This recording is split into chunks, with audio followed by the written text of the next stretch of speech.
evening, I'm Britt Clennett in Hong Kong and welcome to ViuTV News. Coming up on tonight's show, polls open to croissants, coffee and topless protesters as divisive French presidential runoff election gets underway. Another funding request on its way to LegCo, this time for a healthy cause. The government plans to kick off Kai Tak Public Hospital construction soon. Hong Kong's blood inventory is to return to normal after dipping to an alarming low. French voters are heading to the polls in what is widely considered the country's most important election in decades, with far-right candidate Marine Le Pen up against centrist Emmanuel Macron. The election is seen as the most important in France for decades. As polls opened in the country, commotion broke out as a feminist group protested outside Le Pen's polling station. The topless demonstrators unfurled a banner, "Marine in power, Marianne in despair," a reference to France's national symbol of liberty. The women were detained by police. It's an indication of how divided the country is, with the two candidates set to lead the country down two very different paths. Centrist candidate Emmanuel Macron is calling for closer ties with Europe and an open market economy. His rival Marine Le Pen wants the opposite, to close borders and quit the euro. French citizens have been casting their ballots at polling stations across the world.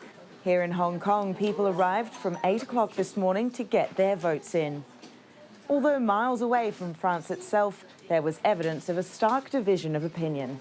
It's the future of France, and especially this election, which is very important because it's an extreme side that's against more like a center. So it's very important to, at least for me, to go to vote to make sure that extreme is not going to win over. What I said, strong, can represent the French and defend the interest of the French, especially, to help the economy. Over in Washington, D.C., age was no barrier. This election has been going well. Of course, there were some trials and tribulations, just like in the American election, but that is to be expected. On the whole, I'm very hopeful, and I'm glad I came to vote, even though I am in my 90th year. It's clear French citizens around the globe are eager to have a say in who will lead France in an election which is likely to have major impacts on the country, Europe, and the world. Well, earlier today, precautionary measures were carried out at the Louvre Museum, where presidential candidate and favourite Emmanuel Macron was expected to speak. Officials say a suspicious luggage item was found in a press room. Some 300 accredited journalists were asked to leave the area, while police carried out security checks. Now, after the president is chosen, the French will then vote in parliamentary elections in a few weeks' time.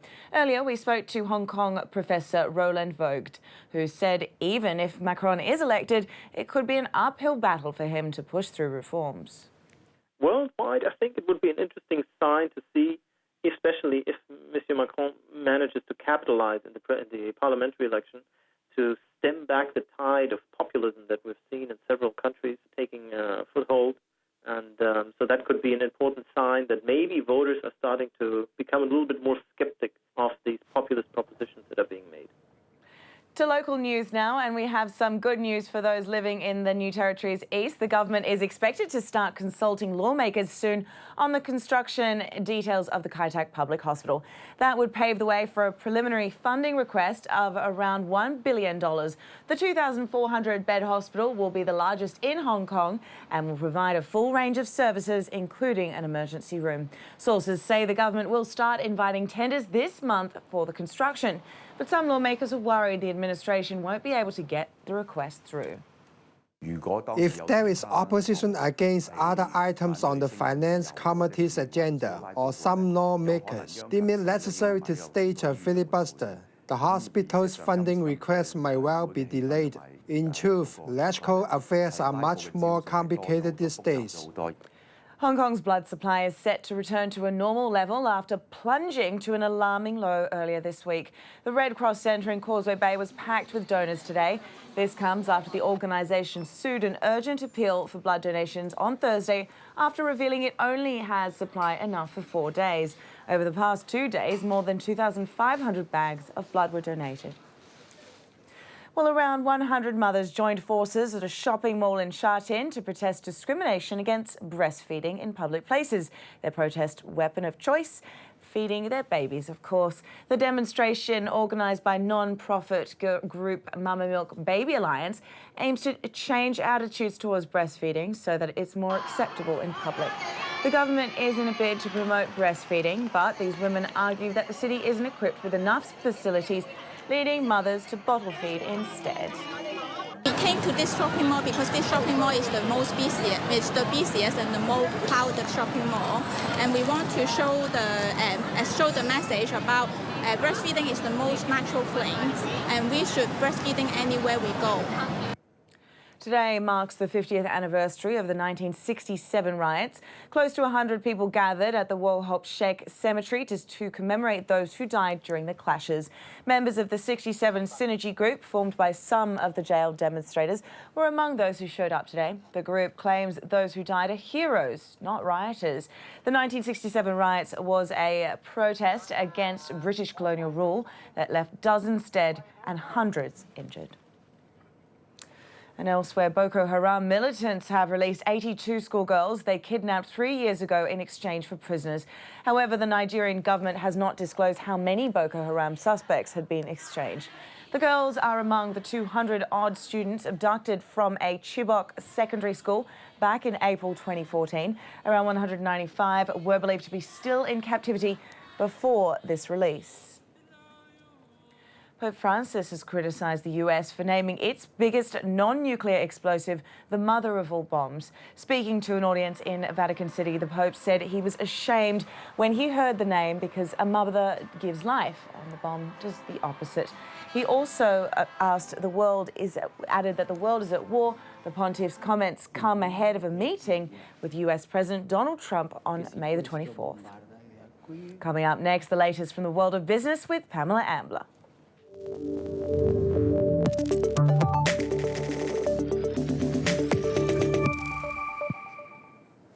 Hi there. Puerto Rico filed for one of the biggest local government bankruptcies in U.S. history earlier this week. Here's Conway Gittins to explain what this can mean for the island and its debt holders. Holders of Puerto Rican debt scrambling after the island filed for what is technically the biggest ever bankruptcy of a local government in U.S. history. Putting the process of figuring out who gets paid and how much into the hands of the court is just the beginning of what is likely to be a long and difficult process, says Reuters correspondent Nick Brown. We're not exactly sure how much of Puerto Rico's $70 billion in debt are going to be included in this filing, but probably the bulk of it. Well, it's going to be really tough because there are a few different fights that need to be had. On the one hand, creditors can't agree with each other about who has priority over whom. You have creditors whose debt is backed by Puerto Rican sales tax, and they think that they have a dedicated lien on that revenue stream. And then you have creditors whose debt is backed by the full faith and credit of the Commonwealth, and they say nobody can touch that. And that's just round one of the battle. Round two, the fight over how much money the island should spend to pay off its debts and where that money should come from. Puerto Rico is suffering through a decade-long recession, resulting in a massive population flight to the mainland. And for those who remain, 45% live in poverty and 11% are unemployed. This whole bankruptcy process could take well over a year to work its way through the courts. In the meantime, Puerto Ricans are likely to see living conditions worsen as officials struggle to find money to pay off what they hope will eventually be a smaller debt and grow the economy at the same time. Sweeping energy reforms have turned Mexico into one of the world's most attractive offshore prospects, but one segment is getting no love from U.S. investors, and that's the nation's aging refineries. Efforts by Mexico's state-owned oil company Pemex to attract about $5 billion in capital to help modernize its two largest refineries so far have proved futile, according to sources familiar with the process. Among those to turn down the overtures from Pemex are U.S. refining giants Valero Energy and Tesoro, but Pemex denies they are struggling to find investors. Apple is making a play to hitch sales onto services in China. This is as iPhone sales slipped in the first quarter. The tech giant is pushing everything from digital payment to online games. The strategy makes sense given China drove 50% of growth through the App Store last year, and the smartphone market is fiercely competitive with local rivals crowding the marketplace. But that's not to say that approach doesn't come with its own problems, especially competing as a foreign brand. It comes with a lot of separate risks which aren't involved in hardware. So there's a lot of things that the Chinese government has been cracking down on in the last year, including live streaming, including media, including games, and all of these things fit into Apple's new services ecosystem. We can expect that they're going to come into conflict with regulators on the content side a lot more compared to when they're just selling straight hardware. And coming up, auction powerhouses Sotheby's, Christie's, and Phillips are gearing up for their big spring art sale, and hopes are high that major pieces will fetch a strong, even record prices. The auction kicks off on May 15th with Christie's Impressionist and Modern Art sales featuring a 1939 Picasso portrait of his muse Dora Maar right there, which is expected to fetch between 35 to 50 million US dollars. And over at Sotheby's, Jean-Michel Basquiat's untitled work from 1982, last auctioned in 1984 for a mere 19,000 US, is now estimated to fetch, get this, more than 60 million US dollars, making it among the week's highest estimated works and setting it up to break the artist's auction record set just a year ago. So this actually hasn't been seen to the public since 1984 when it was acquired by the present owners from Christie's. In fact, it was actually the last lot of the sale at the time. And since then, it's been in the same private collection, never exhibited, never illustrated. It was simply never loaned, and nobody had known where this fantastic picture was. Stay with us, there's plenty more to come on the show as we take a look at a privately funded moon rover that's going to revisit the last man on the moon mission 44 years ago. Don't go away.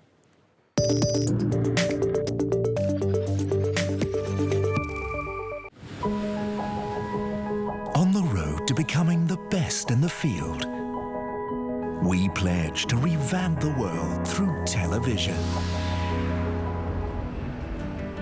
We pave roads between humans and nature.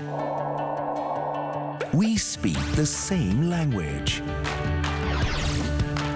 We build a tunnel to the other side of the world, reveal thought-provoking images that you can't look away. Welcome to the ViuTV News Roundup. ViuTV6. Connect the world. We are